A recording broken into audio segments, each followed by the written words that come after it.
আসসালামু আলাইকুম। আপনাদের মাসুদ ব্লগারের নতুন একটা ভিডিওতে স্বাগতম। আশা করি সবাই ভালো আছেন। মাসুদ ব্লগার চ্যানেলটি আপনারা যারা যারা এখনো সাবস্ক্রাইব করেন নাই তারা অতি তাড়াতাড়ি সাবস্ক্রাইব করুন, লাইক কমেন্ট শেয়ার করে পাশে থাকুন।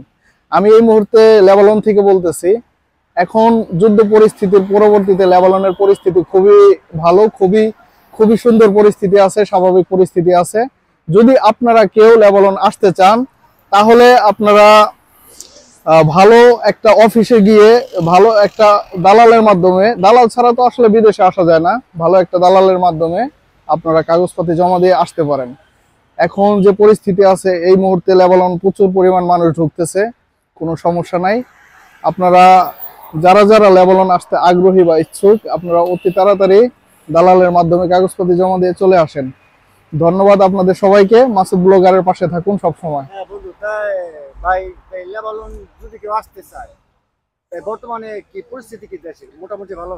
এখন একটা সময় ছিল বাংলাদেশ এম্বাসি থেকে ভিসা আসলে বন্ধ রাখছিল যুদ্ধের পরিস্থিতির কারণে। তো এখন এম্বাসি ভিসা চালু করছে বা ভিসা বের হইতেছে, এখন ভিসার কোনো সমস্যা নাই। এম্বাসি সমস্ত কাগজপাতি বানাই দিতেছে, এখন কোনো সমস্যা নাই।